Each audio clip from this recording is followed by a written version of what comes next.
Ouvimos histórias sobre pessoas que sobreviveram por semanas no deserto, na floresta amazônica e em ilhas desabitadas. Tais histórias mostram como elas podem ser fortes e resilientes. Mas entre todos esses casos, tem um que pode surpreender. É o de um homem que passou 3 dias dentro de um navio afundado no fundo do Oceano Atlântico. Sem tanques de oxigênio, sem eletricidade, sem comunicação e sem comida, mas sobreviveu. Tudo aconteceu em 2013, em um rebocador que seguia pelas águas do Atlântico ao longo da costa da Nigéria. Naquela manhã, bem cedo, houve uma pequena tempestade. O rebocador estava puxando uma embarcação com tanques de óleo. Então, de repente, uma enorme onda se formou, bateu no navio e rompeu o cabo. Às 4h30 da manhã, o rebocador virou de cabeça para baixo. Todo o convés ficou debaixo d'água e o casco ficou na superfície. A embarcação começou a afundar lentamente. A tripulação de 12 pessoas ficou presa, pois todas estavam trancadas em suas cabines. Elas haviam fechado as portas de suas cabines por precaução, já que é uma região de muitos piratas, mas isso os impediu de sair. Porém, o cozinheiro Harrison O'Keefe estava naquele momento no banheiro, que virou de ponta cabeça. Ele caiu no teto e todas as roupas e prateleiras do cômodo despencaram na cabeça dele.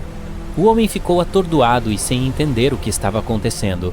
Quando ouviu os gritos dos outros membros da tripulação, percebeu que o navio estava afundando. Então se esforçou para ficar em pé. Segurando-se nas paredes, lentamente saiu da cabine. O nível da água passou da cabeça dele. Ele respirou fundo e, intuitivamente, impulsionado pelo medo, chegou à sala de engenharia. Havia um pequeno espaço com ar. O local não estava totalmente inundado, já que a água ainda não havia chegado e o ar não tinha saído. Harrison percebeu que aquele era o lugar mais seguro no momento. Ele não tinha água fresca nem comida e estava em um cômodo frio e úmido. O chão estava inundado e seus pés começaram a congelar. Quase não havia chance de sobrevivência. O homem encontrou uma garrafa de refrigerante no local e um colete salva-vidas com 2 lanternas. Nesse momento, o navio havia descido para o fundo do oceano a uma profundidade de cerca de 30 metros. Esta é a altura de um edifício de 10 andares. O casco foi espremido e fez barulho de ferro raspando devido à pressão da água. Então o tripulante ouviu um movimento estranho do outro lado da porta. Eram tubarões e outros peixes que estavam investigando o convés. Neste momento, ele começou a perder a esperança. A falta de suprimentos e a pressão não foram os maiores problemas. O espaço com ar era pequeno, o que significava que o oxigênio era pouco. A cada 24 horas, uma pessoa consome em média cerca de 10 metros cúbicos de ar, o que significa que havia menos de um dia para respirar. Mas, apesar disso, ele viveu em tais condições por cerca de 60 horas. Isso aconteceu graças à água. A pressão ao redor do navio era tão intensa que comprimiu o ar em cerca de 4 vezes. Outro problema era a respiração dele. Quando inalamos, absorvemos oxigênio. Ao expirarmos, liberamos dióxido de carbono. Esta substância é perigosa para a saúde em concentrações de 5% no ar. Harrison encheu lentamente a sala com dióxido de carbono e não conseguia sair. A cada hora ficava mais difícil respirar. Mas aqui, novamente, o homem teve sorte. A água absorve dióxido de carbono, e Harrison se moveu e expirou em diferentes direções. Assim, sem saber, aumentou a área da água e manteve a concentração de dióxido sem chegar a um nível crítico. Só que os perigos não tinham acabado. Ele ainda podia sofrer com hipotermia por estar em uma sala escura e fria. Essa é uma condição na qual a temperatura do corpo cai abaixo de 35 graus. Com isso, a percepção do mundo fica distorcida. A pessoa passa a não entender onde está e o que está acontecendo. Pode perder a memória e até mesmo experimentar terminal burrowing, ou algo como refúgio terminal em português. Esse comportamento estranho ocorre durante a hipotermia, quando alguém tenta encontrar um pequeno abrigo, mesmo que esteja em uma sala fechada. Então pode até começar a cavar o chão frio com suas próprias mãos. Ao mesmo tempo, deve congelar rapidamente e perder a consciência em 2 horas. O cômodo em que Harrison se encontrava estava cheio de água gelada. Ele não teria sobrevivido em tais condições se tivesse ficado no chão por várias horas, mas conseguiu construir uma pequena plataforma com um colchão. Isso o manteve um pouco acima do nível da água. A cada hora que passava, o medo e o desespero cada vez mais tomavam conta da mente do sobrevivente. Ele não podia sair dali por muitas razões. Uma delas era porque apenas um pouco de luz solar chega a tal profundidade, e Harrison não conseguia vê-la. A garrafa de refrigerante estava quase vazia e as lanternas pararam de funcionar. O homem estava na escuridão total, mas a sua salvação estava próxima. Enquanto os socorristas procuravam sobreviventes nas proximidades, ele estava pensando na família e na sua vida. Então notou raios de luz através de um buraco nos destroços. Os mergulhadores estavam examinando o fundo do mar. Era a única chance de sobreviver. O cozinheiro saiu do local e nadou em direção aos socorristas, através da escuridão. O raio de luz vindo da lanterna do mergulhador desapareceu. Harrison tentou cegamente encontrar a equipe, mas ela estava do outro lado do convés. Seu oxigênio estava acabando, então ele decidiu voltar. Quase não sobrou ar em seus pulmões, e começou a sufocar, mas ainda chegou à cabine onde estava antes. O principal era não se desesperar, pois era sua única chance de salvação. Após recuperar o fôlego e reabastecer o suprimento de oxigênio em seus pulmões, Harrison fez uma segunda tentativa. Saiu da sala e viu os mergulhadores. Nadou em direção a eles com todas as suas forças. O salva-vidas não viu o homem, que então bateu no pescoço dele por trás e agarrou sua mão com força. O mergulhador inicialmente levou um susto, mas percebeu que uma pessoa viva estava na frente dele. Harrison nadou para sua cabine e liderou o resgatista enquanto seu oxigênio se esgotava. Você pode facilmente encontrar na internet uma gravação da câmera do mergulhador, onde o assustado cozinheiro estava em sua cabine de resgate durante um encontro com ele. Os socorristas lhe deram uma máscara de oxigênio e não acreditavam no que estavam vendo. Havia uma pessoa viva na frente deles. Harrison não podia chegar imediatamente à superfície devido à pressão. Afinal, havia passado cerca de 60 horas no fundo do mar, então precisou mudar o nível de pressão lentamente para evitar danos à sua saúde. Assim, os mergulhadores o colocaram em uma câmera de descompressão para reduzir gradualmente a pressão externa. Quando Harrison saiu, viu as estrelas. Ele pensou que fazia um dia inteiro que estava no fundo do oceano e ficou surpreso quando descobriu que eram 60 horas. Além disso, supôs que todos os outros membros da tripulação haviam escapado e esquecido dele. O Sol é uma estrela de tamanho médio, e ainda assim poderia conter 1.300.000 terras. A estrela também é 333.000 vezes mais pesada que o nosso planeta. A NASA traduziu as ondas de rádio criadas pelas atmosferas dos planetas em sons audíveis. Foi assim que os astrônomos descobriram que o som de Netuno parece com o de ondas do mar, o de Júpiter como estar debaixo d'água, e a voz de Saturno lembra a música de fundo de um filme de terror. Aqui na Terra é jazz. Não, eu inventei isso. A superfície solar é escaldante, mas um relâmpago é 5 vezes mais quente. A Terra é atingida por 100 raios a cada segundo, o que resulta em 8 milhões de relâmpagos por dia e cerca de 3 bilhões por ano. Chocante. Se você conseguir ir à Lua um dia e notar pegadas frescas, isso não significa que há mais alguém lá com você. Vênus provavelmente costumava ser coberto por oceanos com profundidades de 9,1 a 305 metros. Além disso, uma quantidade de água ficou presa no solo do planeta.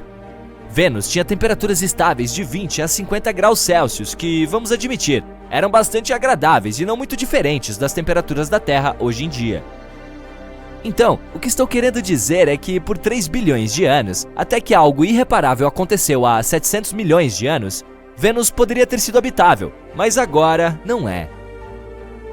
A Lua é o segundo objeto mais brilhante do nosso céu. Ao mesmo tempo, entre outros corpos astronômicos, ela é um dos mais escuros e menos refletivos. Nosso satélite natural só parece brilhante porque fica bem perto da Terra. Para comparação, nosso planeta parece muito mais brilhante quando você observa do espaço. É porque as nuvens, o gelo e a neve refletem muito mais luz do que a maioria dos tipos de rocha. Tritão, a lua de Netuno, tem toda a superfície coberta por várias camadas de gelo. Se esse satélite substituísse nossa lua atual, o céu noturno ficaria 7 vezes mais brilhante. As estrelas de nêutrons estão entre os menores e mais massivos objetos do espaço. Elas geralmente têm cerca de 20 quilômetros de diâmetro, mas são várias vezes mais pesadas que o Sol. E elas também giram cerca de 600 vezes por segundo, muito mais rápido do que um patinador artístico.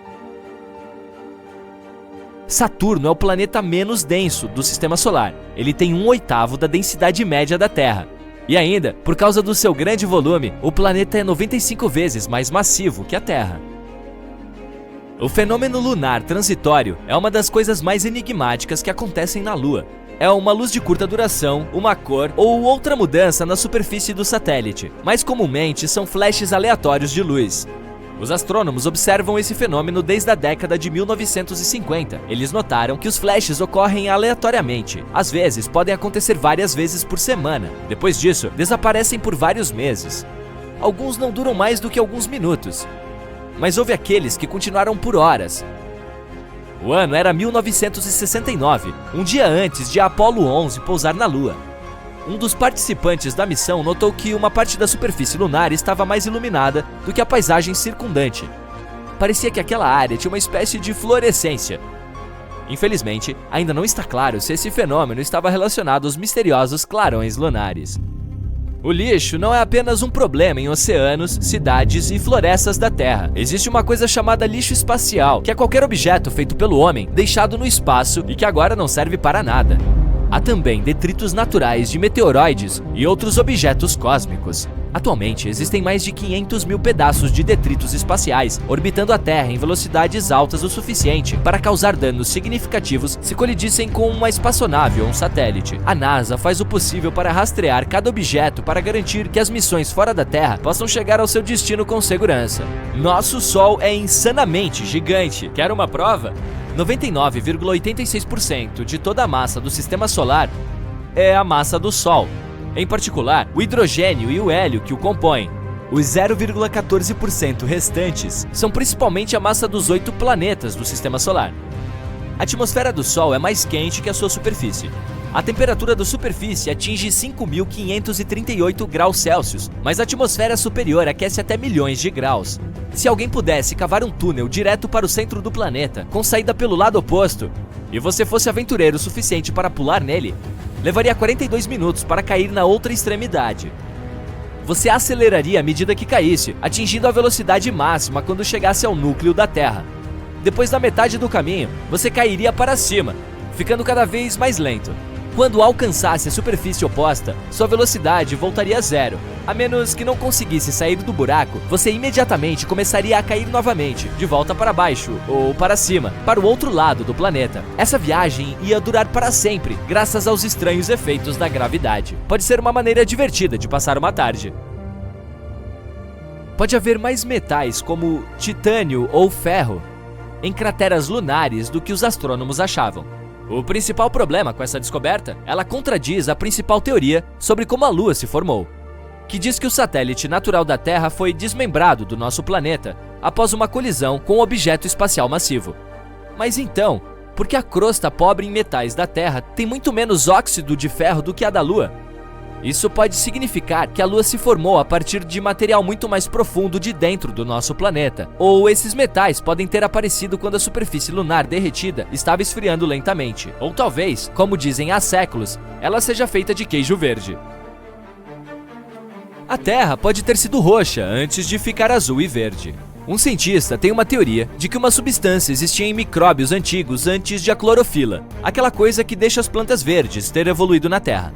Essa substância refletia a luz do Sol nas cores vermelho e violeta, que se combinavam para formar o roxo. Se for verdade, a jovem Terra podia estar repleta de estranhas criaturas de cor roxa, antes de todo o verde surgir. A montanha mais alta do Sistema Solar é o Monte Olimpo, em Marte. Ele é 3 vezes mais alto que o Monte Everest, a montanha mais alta da Terra, acima do nível do mar. Se você estivesse no topo do Monte Olimpo, não entenderia que está em uma montanha. Suas encostas ficariam escondidas pela curvatura do planeta. Os astrônomos encontraram um enorme reservatório de água no espaço, o maior já detectado. Pena que ele também é o mais distante, a 12 bilhões de anos-luz de nós. A nuvem de vapor de água contém 140 trilhões de vezes mais água do que todos os oceanos da Terra juntos. Vênus gira no seu próprio ritmo, sem pressa. Uma rotação completa leva 243 dias terrestres, e o planeta leva um pouco menos de 225 dias terrestres para dar a volta ao redor do Sol. Isso significa que um dia em Vênus é maior que um ano. Há bem pouca atividade sísmica acontecendo na Lua. No entanto, mini-lunamotos, causados pela atração gravitacional do nosso planeta, às vezes acontecem vários quilômetros abaixo da superfície. Depois disso, pequenas rachaduras e fraturas aparecem na superfície do satélite e gases escapam através delas. Às vezes eles escapam de mim também. Marte é o último dos planetas internos, que também são chamados de terrestres, pois são compostos de rochas e metais. O planeta vermelho tem um núcleo feito principalmente de ferro, níquel e enxofre. Ele tem entre 1448 e 1931 quilômetros de diâmetro. O núcleo não se move, é por isso que Marte não tem um campo magnético planetário. Seu campo magnético fraco é apenas 0,1% do campo magnético da Terra. Quando os planetas do Sistema Solar estavam apenas começando a se formar, a Terra não tinha uma lua. Levou 100 milhões de anos para o nosso satélite natural aparecer. Existem várias teorias sobre como a Lua surgiu, mas a que prevalece é a teoria da fissão. A teoria da fissão propõe que a Lua foi formada quando um objeto colidiu com a Terra, espalhando partículas pelo espaço. A gravidade juntou as partículas e a Lua foi criada. Ela acabou ficando no plano da eclíptica da Terra, que é o caminho que a Lua orbita. Parece que assim o queijo fica fora de questão. A maior coisa viva da Terra parece ser um cogumelo no estado de Oregon, Estados Unidos. Esse enorme cogumelo de mel vive na Floresta Nacional de Malheur e cobre uma área de 9,58 km². Ele pode ter até 8.500 anos. Você está perdoado por não o ter visto, já que a maior parte dele fica escondida no subsolo. Quando as raízes individuais dos cogumelos de mel se encontram, elas podem se fundir para se tornar um único fungo, o que explica como este ficou tão grande. Se você pudesse juntar todas essas coisas em forma de cogumelo em uma grande bola, ela poderia pesar até 35 mil toneladas. Isso é tão pesado quanto 200 baleias cinzentas. O maior asteroide do Sistema Solar é chamado de Vesta, e ele é tão grande que às vezes é chamado de planeta anão. Uma viagem à estrela mais próxima além do Sol levaria 5 milhões de anos em um avião comercial. Isso é o que eu chamo de um voo de longa distância. O espaço não deveria ser escuro, pois há estrelas em todos os lugares. Elas não deveriam iluminar tudo ao redor? Você não vê estrelas em todo lugar porque algumas delas já não existem há muito tempo. Assim, sua luz não chega mais à Terra.